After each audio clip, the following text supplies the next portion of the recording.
দৈত্যাকার যুদ্ধ মহড়া, শত শত মিসাইল প্রস্তুত ইরানের। মধ্যপ্রাচ্যের অস্থির পরিস্থিতির মাঝে আবারও শক্তির মহড়া দেখালো ইরান। ইসলামী প্রজাতন্ত্রটি এক দীর্ঘস্থায়ী সামরিক প্রস্তুতির অংশ হিসেবে উত্তর ভারত মহাসাগর ও ওমান সাগরে বিশাল এক যুদ্ধ মহড়ার আয়োজন করেছে। বৃহস্পতিবার থেকে শুরু হওয়া এই মহড়ায় শত শত বিধ্বংসী ক্রুজ মিসাইল নিক্ষেপ করে সামরিক সক্ষমতার বহিঃপ্রকাশ ঘটিয়েছে আয়াতুল্লাহ খামেনির বাহিনী। সাম্প্রতিক ইসরায়েলের সঙ্গে সংঘাতের পরও ইরান ঘোষণা দিয়েছে তাদের যুদ্ধ এখনও শেষ হয়নি।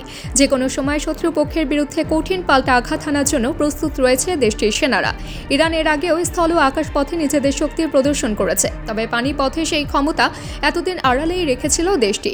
এবার তা প্রকাশ্যে এনে বিশ্বকে তাক লাগিয়ে দিল ইরানি নৌবাহিনী।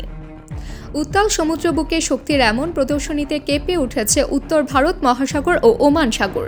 প্রেস টিভির খবরে বলা হয়েছে, ইসরায়েল যুদ্ধ শেষ হওয়ার পর এই প্রথমবারের মতো স্বাধীন ও প্রকাশ্যে নৌ মহড়া চালালো ইরান।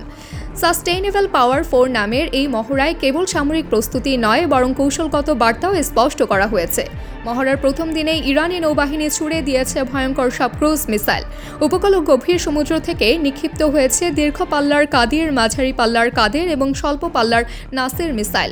জেনেভি ক্ষেপণাস্ত্রবাহী জাহাজ এবং ডেস্ট্রয়ার শাবালন থেকে ছোড়া এসব মিসাইল নির্ভুলভাবে লক্ষ্যবস্তুতে আঘাত হানে। নৌবাহিনী জানিয়েছে, প্রতিটি মিসাইল এমনভাবে নকশা করা হয়েছে যাতে সহজেই রাডার ফাঁকি দিয়ে নির্দিষ্ট টার্গেটে আঘাত হানতে পারে।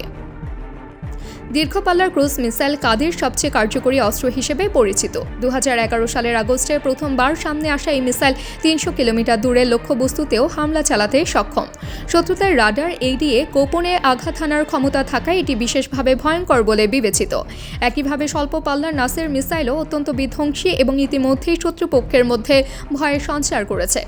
ইরানি নৌবাহিনীর মুখপাত্র অ্যাডমিরাল আব্বাস হাসানি বলেছেন, এই মহড়ার মূল লক্ষ্য হচ্ছে যুদ্ধ প্রস্তুতি জোরদার করা, পরিকল্পনা ও কমান্ড সক্ষমতা বৃদ্ধি করা এবং প্রতিরোধের সক্ষমতা প্রদর্শন করা। তিনি আরও জানান, পশ্চিম এশিয়ায় মার্কিন যুক্তরাষ্ট্রকে একটি শক্ত বার্তা দেওয়াই ইরানের অন্যতম উদ্দেশ্য। তেহরান স্পষ্ট করেছে, তাদের আঞ্চলিক বিষয়ে কোনো বিদেশি হস্তক্ষেপ তারা মেনে নেবে না। বিশ্লেষকরা মনে করছেন, ইরানের এই মহড়া শুধু সামরিক সক্ষমতা প্রদর্শনের মধ্যে সীমাবদ্ধ নয়, বরং এটি একটি কৌশলগত সতর্কবার্তা।